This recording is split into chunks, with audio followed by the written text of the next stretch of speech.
E agora, José Deltan Dallagnol, em chats secretos, sugeriu que Sérgio Moro protegeria Flávio Bolsonaro para não desagradar ao presidente e não perder indicação ao STF.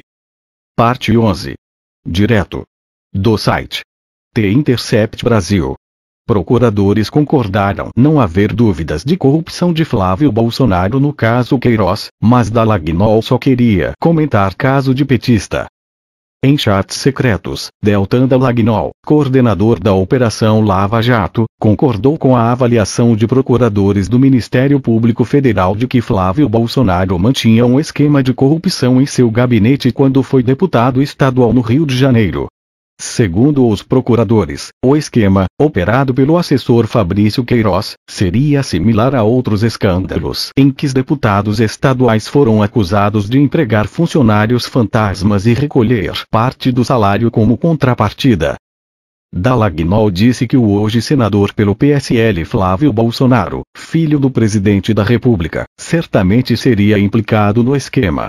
O procurador, no entanto, demonstrou uma preocupação. Ele temia que Moro não perseguisse a investigação por pressões políticas do então recém-eleito presidente Jair Bolsonaro e pelo desejo do juiz de ser indicado para o Supremo Tribunal Federal, o STF.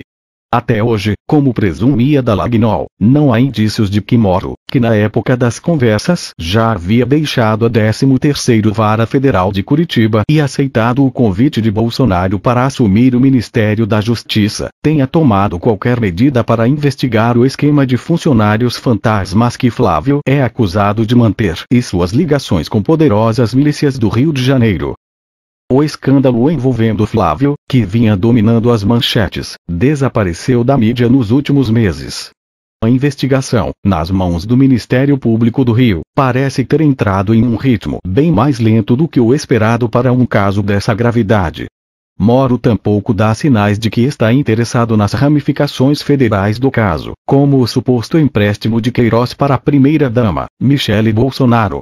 Nas poucas vezes em que respondeu a questionamentos sobre a situação do filho do presidente, ele repetiu que não há nada conclusivo sobre o caso Queiroz e que o governo não pretende interferir no trabalho dos promotores. Entretanto, o caso voltou aos noticiários na segunda-feira, 15 de julho, quando o presidente do STF, Dias Toffoli, atendeu ao pedido de Flávio Bolsonaro e suspendeu as investigações iniciadas sem aprovação judicial envolvendo o uso dos dados do COAF, órgão do Ministério da Economia que monitora transações financeiras para prevenir crimes de lavagem de dinheiro.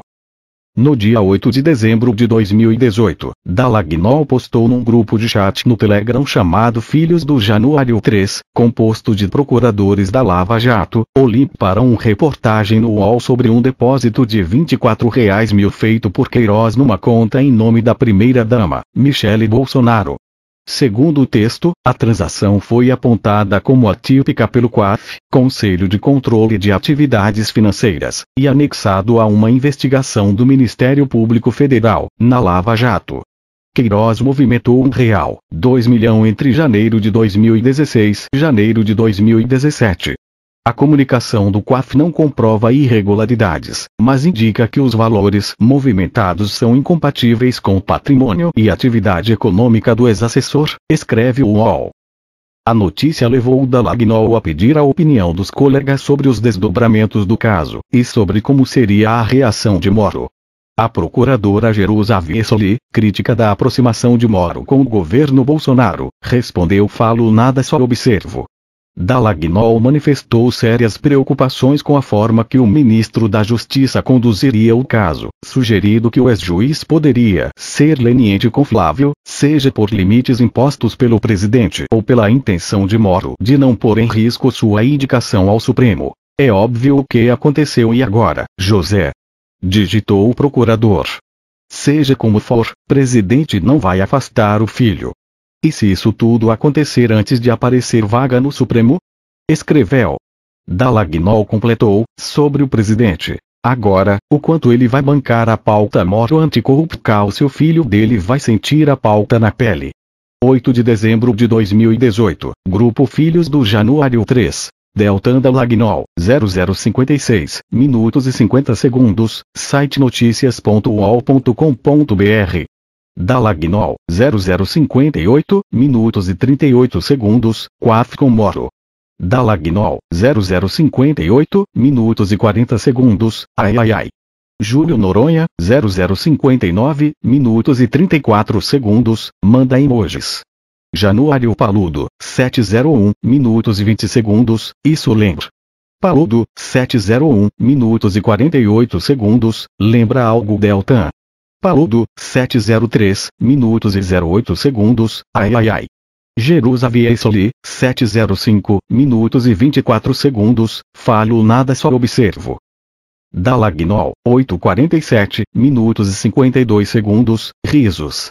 Dallagnol, 8:52, minutos e 01 segundos, é óbvio o que aconteceu e agora, José.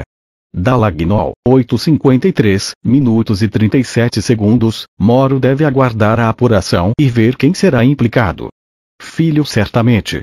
O problema é, o pai vai deixar? Ou pior, e se o pai estiver implicado, o que pode indicar o rolo dos empréstimos? Dallagnol, 8:54, minutos e 21 segundos, seja como for, presidente não vai afastar o filho. E se isso tudo acontecer antes de aparecer vaga no Supremo? Dallagnol, 8:58, minutos e 11 segundos, agora, Bolso terá algum interesse em aparelhar a Procuradoria-Geral da República, embora o Flávio tenha foro no TJRJ. Última saída seria dar o ministério e blindar ele na Procuradoria-Geral da República. Para isso, teria que achar um colega bem trampa. Ataíde Ribeiro Costa, 8:59, minutos e 41 segundos, é só copiar e colar a última denúncia do Gedel.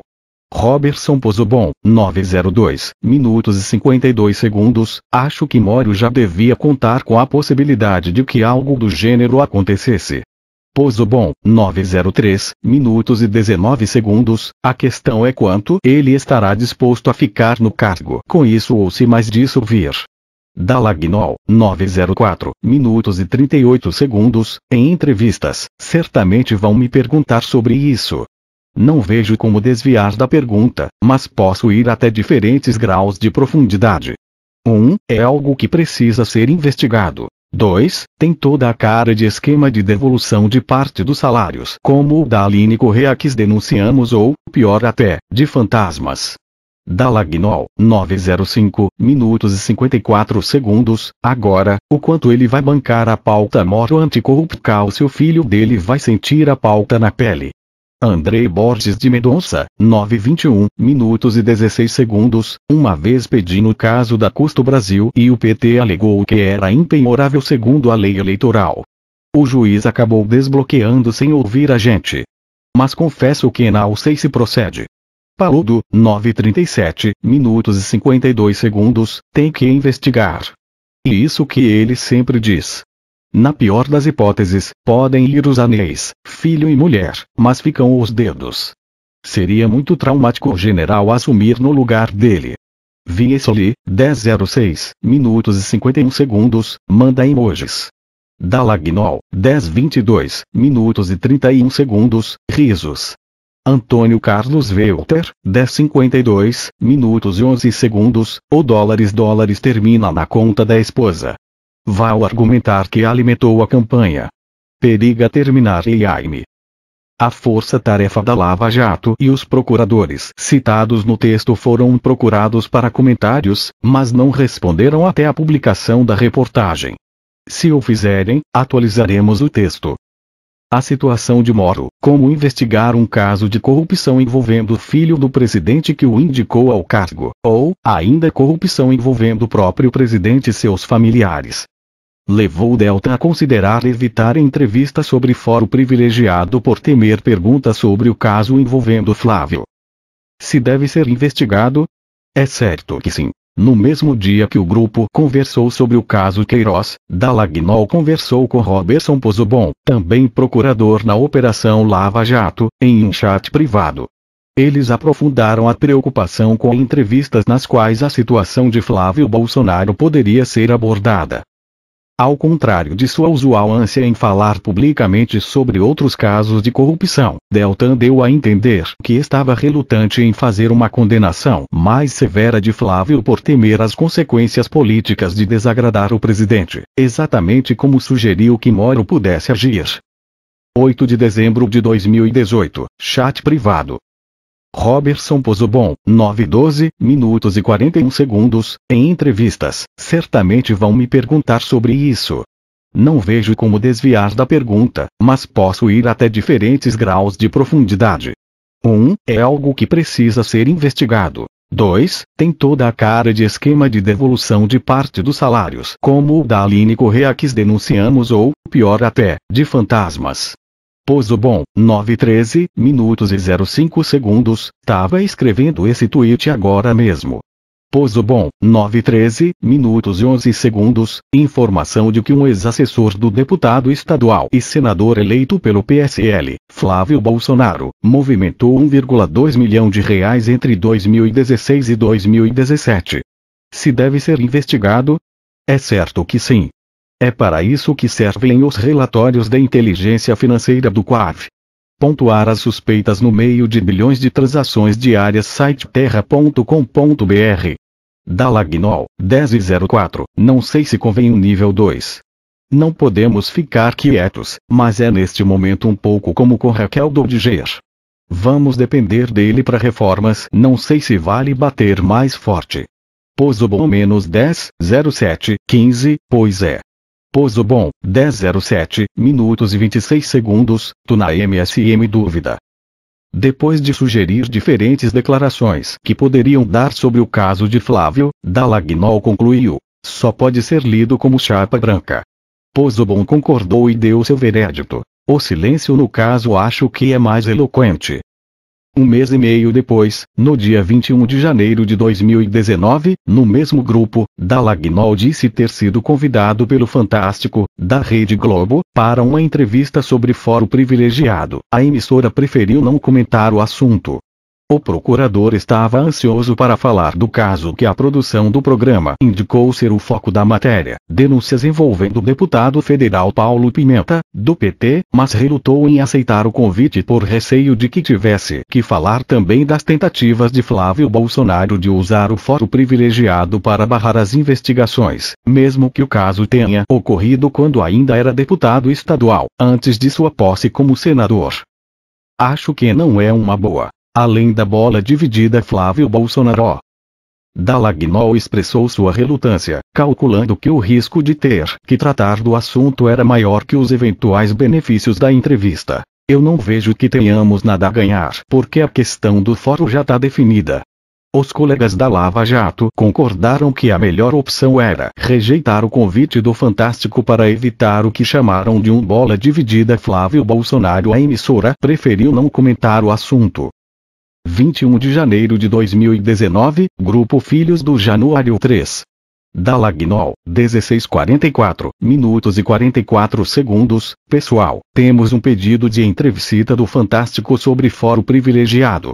O caso central é bom, envolvendo Paulo Pimenta, se isso for verdade. Risos. O risco é eles decidirem no fim focar no Flávio Bolsonaro e usarem nossas falas nesse outro contexto. De um modo ou de outro, o que temos para falar é a mesma coisa. Além disso, algumas informações que buscam não temos, são da Procuradoria-Geral da República. A questão é se é conveniente darmos entrevista para essa reportagem ou não. Eu não vejo que tenhamos nada a ganhar, porque a questão do foro já está definida. Diferente de uma matéria sobre prisão em segunda instância da Dalagnol, 16:44 minutos e 44 segundos, Dr. Giovanni, da RBS vai mandar e-mail pedindo entrevista com VC para o Fantástico. Matéria é sobre foro privilegiado. Eles levantaram uma história sobre o Paulo Pimenta que responde a um processo que desceu do STF. E também vão abordar a questão do caso do filho do Bolsonaro / Queiroz.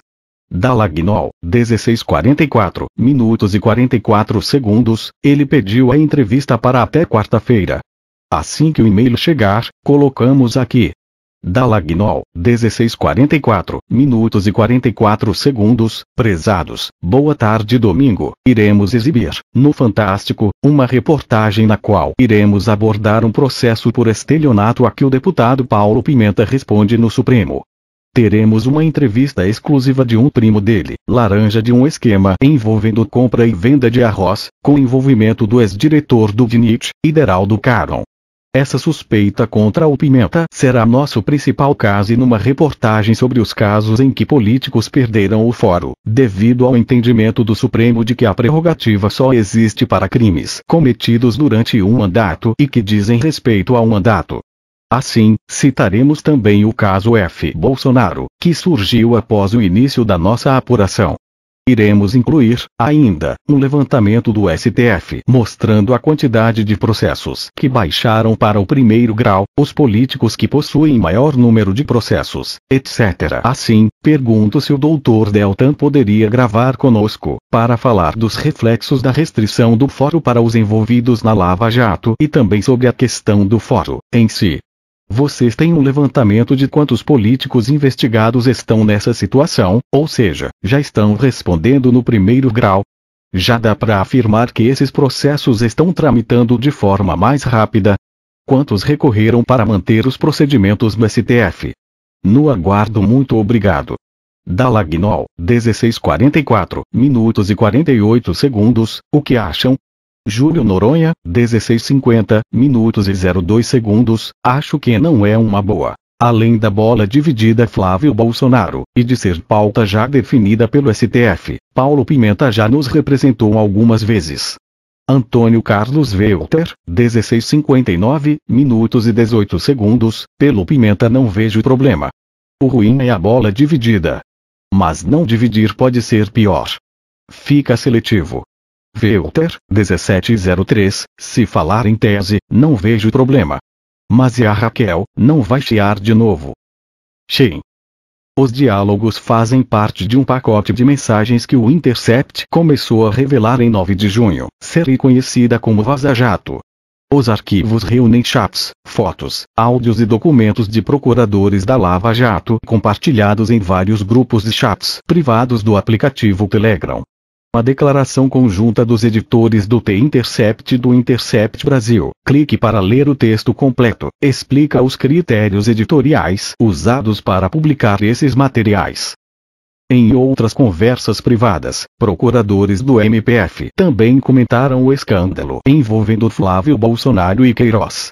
Não tenho dúvida de que isso é mensalinho, escreveu o procurador regional da República Danilo Dias, acrescentando em seguida no mesmo esquema de Mato Grosso com Silval Barbosa. Uma discussão ocorreu no dia 11 de dezembro de 2018, quando, num grupo chamado Interis Comingo, a subprocuradora-geral da República Luísa Frischeisen compartilhou um link para uma matéria do Jornal Nacional sobre o caso. O telejornal explicou que a análise do relatório do COAF revela que a maior parte dos depósitos em espécie na conta do ex-motorista de Flávio Bolsonaro coincidem com as datas de pagamento na Assembleia Legislativa do Rio e que o COAF apontou que Fabrício teve uma movimentação suspeita de R$1,2 milhão durante um ano. Não tenho dúvida de que isso é mensalinho. A subprocuradora, que havia enviado o link original, recapitulou o conhecido esquema de corrupção e previu os próximos passos da investigação. Pessoas da mesma família a empregá-la, depósito de parte dos salários de servidores em dias de pagamento, outros depósitos. Resta saber quem recebia os saques. Agora vem a quebra do sigilo. Vamos aguardar a investigação geral do MPRJ quanto aos assessores. Frischeisen está na lista tríplice escolhida pelos membros do MPF para substituir a Procuradora-Geral da República, Raquel Dodge, cujo mandato se encerra em setembro. Uma outra procuradora do MPF, Aissa Quiri Medeiros Jardim, explicou que o esquema praticado por Flávio se tratava de esquema equivalente ao descoberto na Dama de Espadas. Em seguida, a procuradora compartilhou um artigo da Tribuna do Norte, publicado no dia 12 de novembro de 2018, que revelava o funcionamento de um esquema similar na Assembleia Legislativa do Rio Grande do Norte.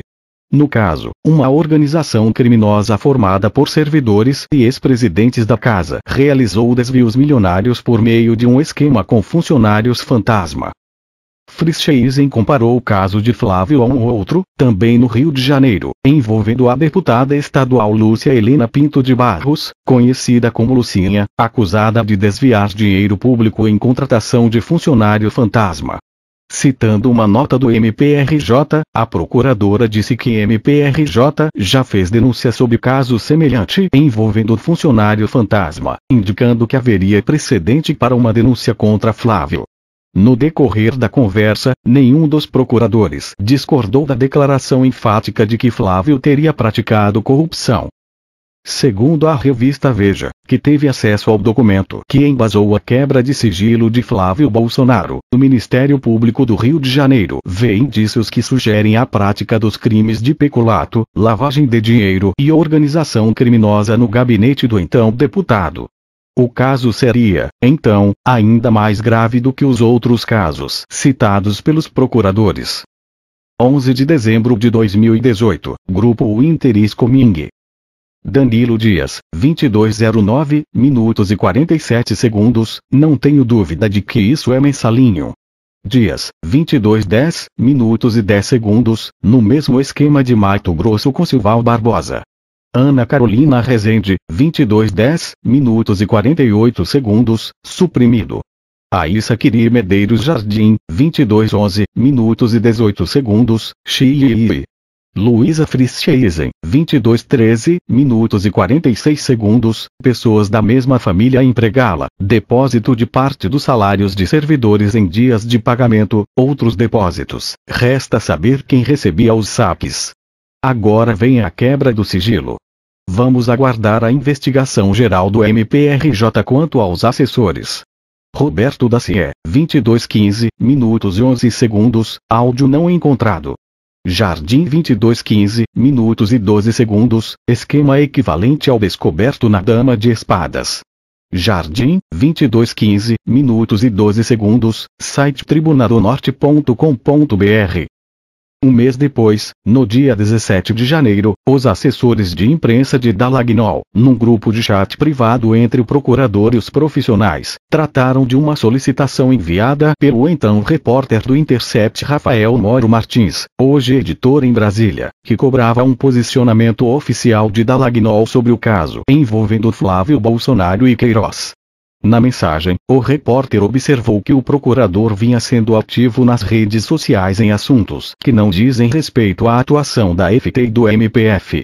Dallagnol comentou as repetidas cobranças nas redes sociais por um posicionamento mais contundente sobre o caso Queiroz. Vi muita cobrança na rede social, mas achava que eram mais robôs. Sua assessoria, no entanto, disse que a cobrança era orgânica e previsível. Era previsível, sim, essa cobrança não é só de robôs, os jornalistas também estão atentos. Foi então que a assessoria elogiou Dallagnol por seu posicionamento firme em relação ao caso de Flávio. Isso reforça o apartidarismo, escreveu um assessor em um chat.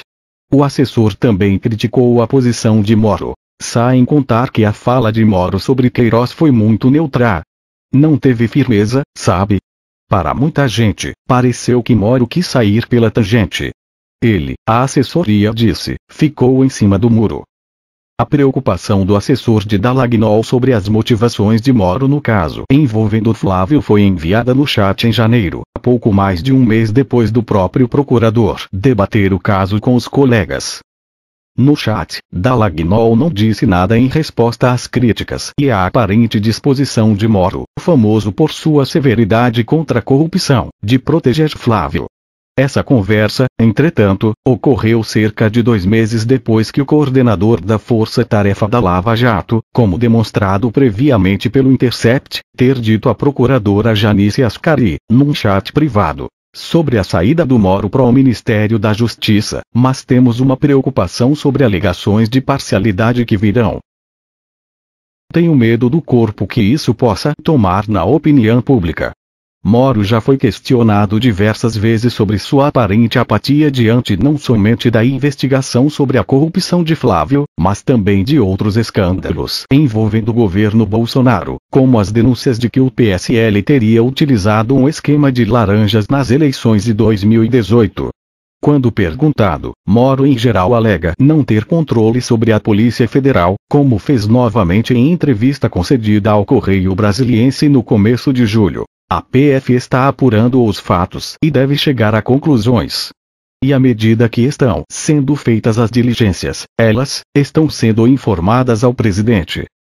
A afirmação de Moro de que ele não tem controle sobre a Polícia Federal, em resposta às críticas de que ele protegeu Bolsonaro e PSL, deveria ser vista com muito ceticismo. Durante anos, ele também insistiu que não desempenhou nenhum papel nas operações da Lava Jato, algo que as reportagens do Intercept, da Folha e da Veja provaram ser claramente falso.